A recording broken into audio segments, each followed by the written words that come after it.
everyone, welcome back to my kitchen. Today I'm making a kind of quick pot roast. So I've got about a 2.5 pound pot roast. Got some potatoes for my mashed potatoes.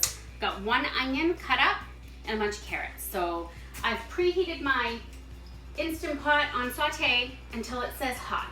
So I'm going to add about a tablespoon of oil after it says hot, and I'm just going to put my onions in and brown them.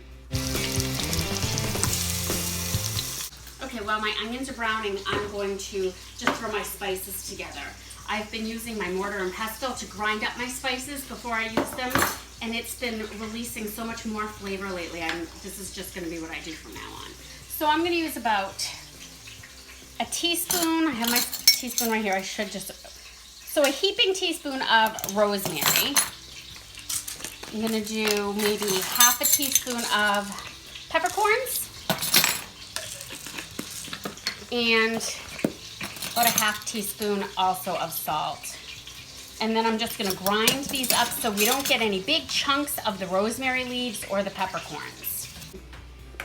All right, so my daughter just ground all the spices up in there. It's not quite a fine powder, but it's, the cat is attacking something on the wall.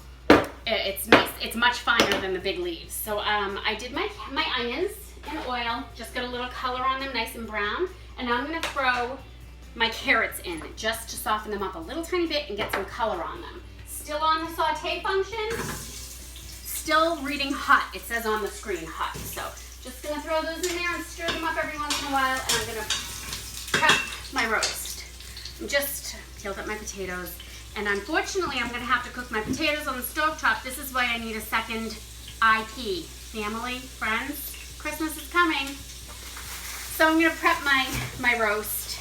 Just a little salt and pepper. Okay, so we've taken the carrots out. They've got a nice little color on them, and the bottom of my pot is nice and brown, which I'm gonna scrape up later, but I'm gonna add a tiny bit more oil, and I'm gonna go ahead and sear this pot roast on both sides. I'm gonna take it out, and then I'm going to scrape that bottom. I probably should cut this in half and do it in 2 pieces, but I'm in a rush. So I'm gonna let that sit for a minute and sear nicely.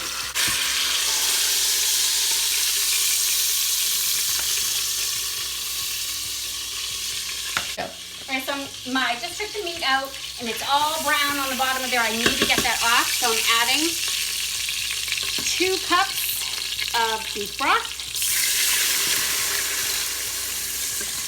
And I'm just gonna scrape away until I can feel that there's no more hardened bits on the bottom. It'll take a minute.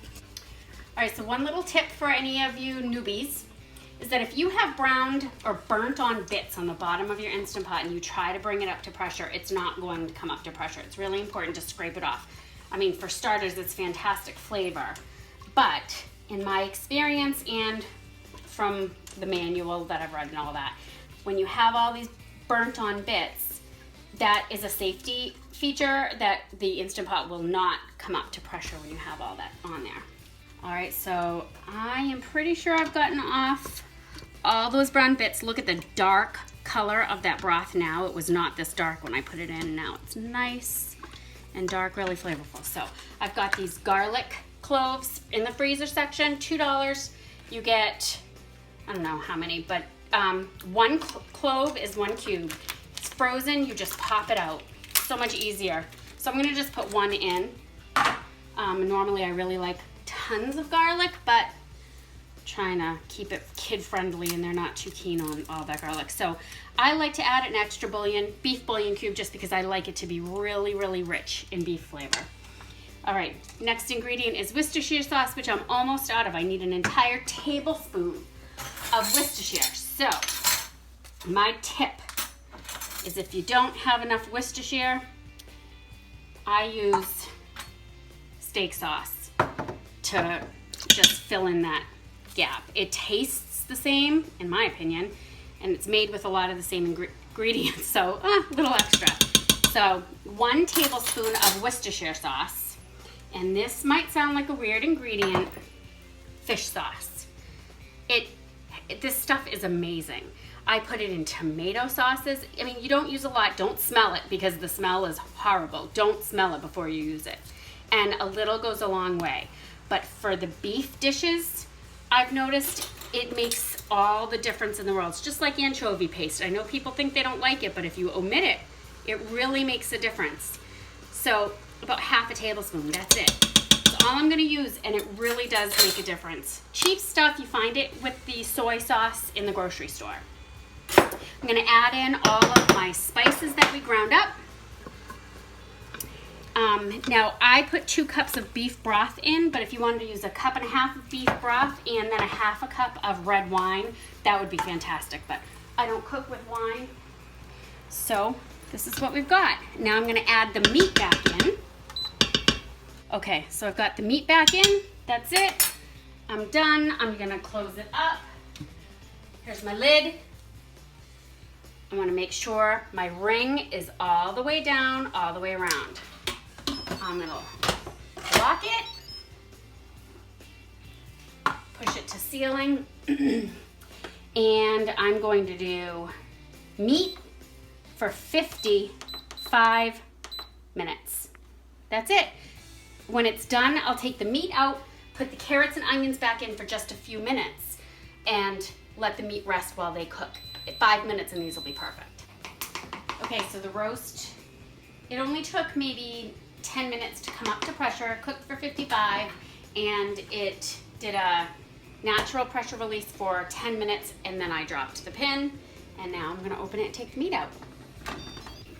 All right, so there's the meat. I'm gonna let it just rest for a few minutes while I put the carrots and the onions back into the liquid. All right, since my lid is still really hot, there's a chance it's too hot to seal, so I'm just gonna run cold water over it to tighten the seal back up real quick, the ring. All right, so lid's going back on, turn it to sealing, and I'm gonna do manual for 6 minutes, let it go. So my carrots and onions just finished, it just beeped. I made my mashed potatoes and I sliced the meat. Now, I'm used to making pot roast in the crock pot, and as we all know, everything in the crock pot just shreds. So you can see this actually slices into actual real slices. The flavor is amazing, just with no gravies or sauces or anything. You can taste all the spices that were in there. You can't taste fish sauce, it just, something's there, you don't know what it is. It's fantastic. So I'm gonna take the carrots and the onions out and make a quick gravy. All right, so when I put the carrots in and the onions and I put it back on to seal up again, it was probably less than 2 minutes that it had come back up to pressure and the pin had popped up. So now I'm gonna just take these out, and I'm gonna go ahead and throw this on sauté to get the broth to boil so that I can make nice gravy. So I leave the onions big so that if the kids don't want them, look, tender crisp, a little more tender than crisp, but absolutely the perfect way that I like them.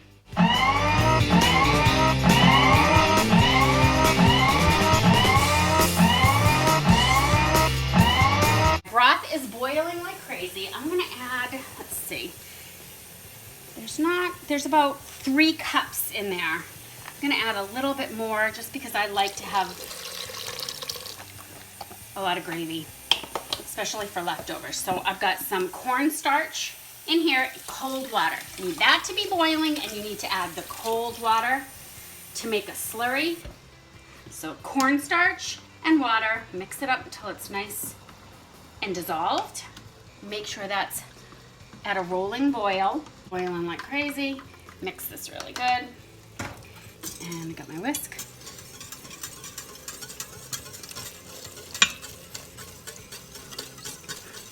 Whisk this in. It's gonna turn nice and thick.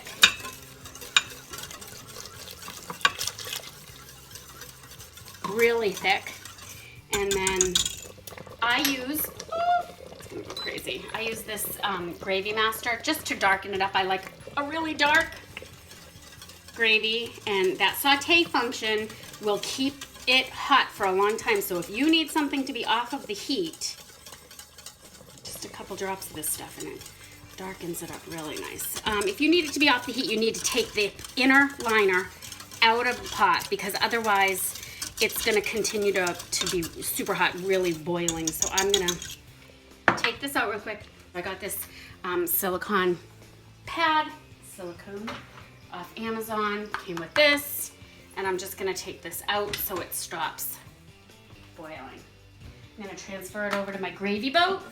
I'm gonna put everything on the table, get the kids, and we're gonna eat.